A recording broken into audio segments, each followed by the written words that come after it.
kepentingan dunia usaha dalam menyelesaikan utang piutang secara adil, cepat, dan efektif, haruslah dibutuhkan adanya payung hukum.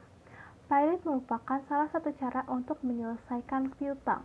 Hal ini dikarenakan putusan pilot dapat mengubah status seseorang menjadi tidak cakap hukum. Dan debitor yang telah dikatakan pilot, maka akan diputuslah adanya kurator di dalamnya. Berdasarkan pasal 188 Undang-Undang Kepailitan menjelaskan bahwa bila mana debitur memiliki utang piutang kepada pihak lain dan itu secara tunai, dan ketika pencocokan hal itu dapat dibayarkan oleh kurator, maka utang itu harus dibayarkan. Namun, bila pada pencocokan pihak kurator menolak atau menyanggah terkait pencocokan nilai utang piutang dari debitor, maka hal itu akan dilakukan pengajuan renvoi prosedur atau hukum acara renvoi prosedur, di mana hal ini sesuai dengan pasal 127 ayat 1. Dan karakteristik dari hukum acara renvoi ialah terkait pencocokan utang piutang. Manakala hal ini tidak sesuai, maka permohonan itu akan dianggap kabur atau bench norm. Pada identifikasi masalahnya sendiri ialah yang pertama, apa yang menjadikan perbedaan antara hukum acara renvoi dengan hukum acara perdata pada umumnya. Yang kedua, bagaimana kedudukan hukum antara pihak yang memegang jaminan perseorangan dengan pihak yang memegang jaminan kebendaan ketika debitur dinyatakan pilot.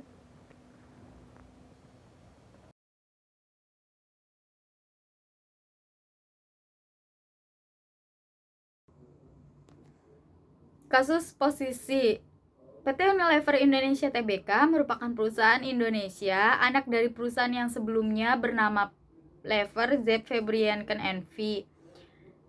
Pada putusan nomor 21 PDT Sus PKPU Pengadilan Negeri Niaga Jakarta Pusat, di mana termohonnya itu PT Berkatindo Inti Berjaya atau dikenal dengan BB. Bisnisnya bergerak di bidang pembalut wanita atau serbet pembersih dan pembalut wanita atau serbet pembersih grosir. Pada putusan nomor 21 PDT Sus PKPU Pengadilan Negeri Niaga Jakarta Pusat, dengan yang berakhir dengan amar putusannya itu menolak gugatan pemohon untuk seluruhnya dan berakhir pada putusan nomor 994K PDT Sus Pilot 2022 dengan amar putusan Mahkamah Agungnya itu menolak permohonan kasasi dari pemohon kasasi, yaitu PT Unilever Indonesia Tbk. Timeline-nya itu adanya pembuatan perjanjian distributor pada tanggal 9 April dan 12 April 2018 yang mewajibkan PT Berkatindo Inti Berjaya memberikan jaminannya kepada PT Unilever Indonesia Tbk, yang dimana menimbulkan jaminan bank atau bank garansi, bahwa di dalam bank garansi sebagaimana tersebut di atas, Bank Permata dengan tegas menyatakan bahwa Bank Permata telah melepaskan hak-hak istimewanya. Pada tanggal 10 Maret 2021, PT Berkatindo Inti Berjaya ini dinyatakan dalam PKPU. Tetapi sebenarnya sebelum dalam status PKPU, pada tanggal 6 Maret 2020, PT Berkatindo Inti Berjaya ini menyerahkan bukti registrasi bank garansi yang diterbitkan oleh Bank Permata. Pada tanggal 19 Februari 2021-nya ini, PT Berkatindo Inti Berjaya membuat agenda pengajuan tagihan utang para kreditur, yang diantaranya adalah PT Unilever, di mana PT Unilever ini mengajukan senilai 31.490.711.247 rupiah dan dilanjut pada rapat verifikasi pencocokan piutang pada tanggal 3 Maret. Hingga pada tanggal 14 April 2021, PT Unilever mengajukan diri sebagai kreditur separatis senilai 7 miliar 800 juta rupiah dan juga mengajukan dirinya sebagai kreditur konkuren yang memegang hak senilai 23 miliar 690 juta 711.247 juta rupiah. Bila ditotal keseluruhan senilai 31 miliar 490.711.247 rupiah. Sehingga pada tanggal 28 April 2021 diagendakan kembali adanya rapat verifikasi atau rapat pencocokan utang piutang dari termohon. Dan pada tanggal 31 April PT Berkatindo jelas menolak bahwa PT Unilever sebagai kreditur separatis. Sehingga pada rentan waktu 5 Mei sampai dengan 7 Juni 2021, PT Berkatindo hanya mengakui PT Unilever sebagai kreditor konkuren, sekaligus mengakumulasikan keseluruhan piutang PT Unilever senilai 31 miliar 293.877 juta 400 rupiah, sehingga menimbulkan selisih senilai 196.834.243 rupiah. Selisih nominal inilah yang menjadikan PT Unilever membuat permohonan pada 19 Oktober 2021 untuk permohonan renvoy prosedur. Penganalisaan putusan nomor 21 garing PDT titik Jus per PKPU garing 2021 garing PN Niaga Jakarta titik Pusat. Dalam hal ini permohonan yang diajukan PT Unilever adalah tuntutan dalam pencairan bank garansi yang menyatakan bahwa PT Berkatindo selaku debitur utama mempersulit pencairan bank garansi yang diterbitkan oleh Bank Permata. Namun, permohonan yang diajukan PT Unilever menjadi kabur, di mana hakikat reporsi prosedur adalah permohonan pencocokan tagihan piutang oleh kreditor akibat bantahan prokurator atas tagihan piutang kreditor.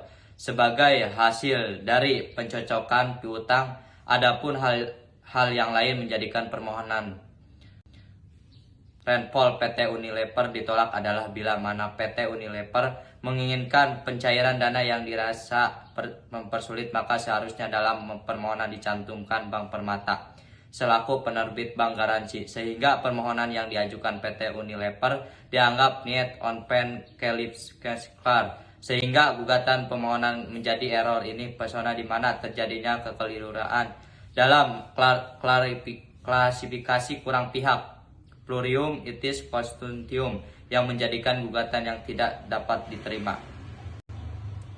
Bila ditinjau lebih lanjut dari sifatnya, jaminan penanggungan tergolong pada jaminan yang bersifat perorangan, yaitu ada orang atau pihak ketiga badan hukum yang menjamin memenuhi peruntangan manakala debitur wan prestasi.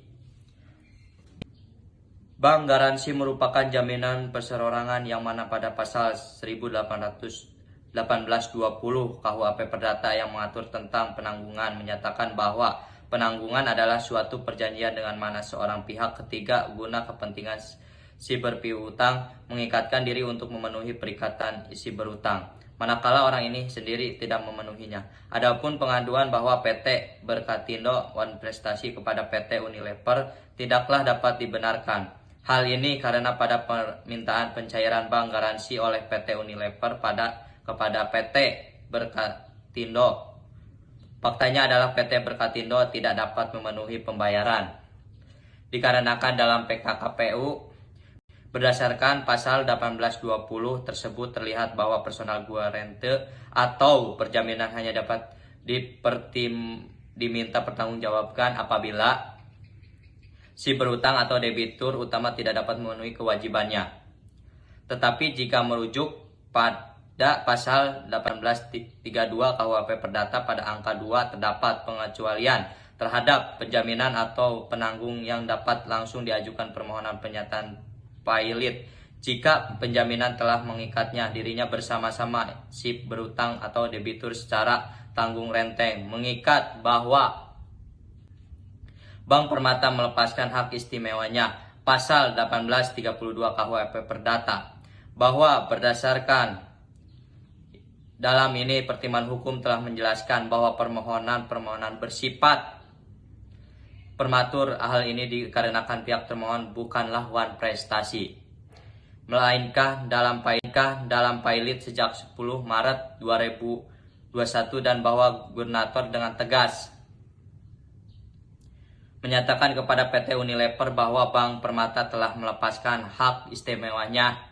Maka dengan ini termohon belum dapat dikatakan cedera janji atau wan prestasi, dan ditambah belum ada putusan pengadilan yang telah berkekuatan hukum tetap atau inkrah pankesde yang menyatakan bahwa PT Berkatindo ini Jaya telah dinyatakan pilot.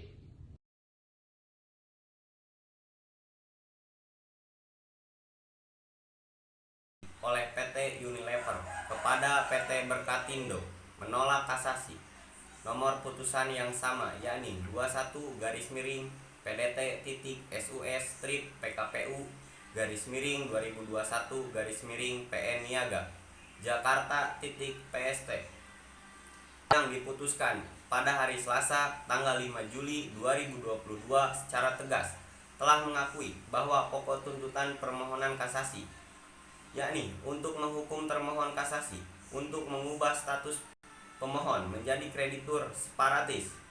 Namun hal ini telah diakui dari keseluruhan nominal yang diakui termohon sebagai kreditur konkuren.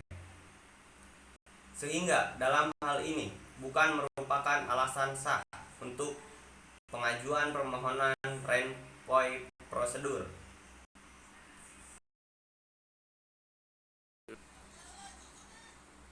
Pertimbangan hukum dalam putusan Mahkamah Agung tingkat kasasi perkara PKPU nomor 21-PDT.SUS strip PKPU-2021-PN Niaga JK.PST, pada tanggal 2 Februari 2021 telah mengabulkan permohonan PKPU sementara selama 45 hari pada PT Berkatindo Inti Berjaya.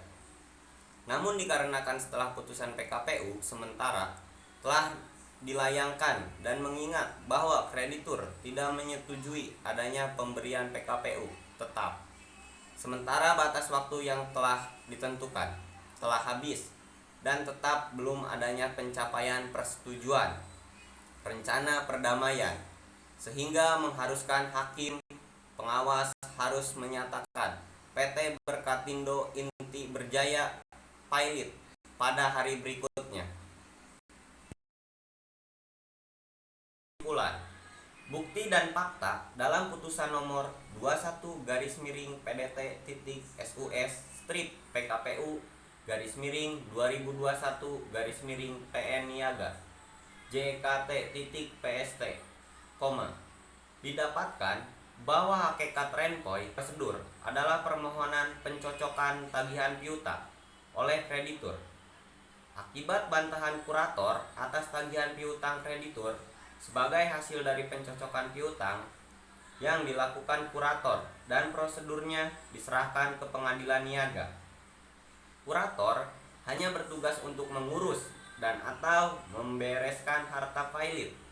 Pada hakikatnya, renvoy prosedur mempunyai nilai keadilan substantif dengan tolak ukurnya adalah lebih mengedepankan asas Delmetzig-Hay.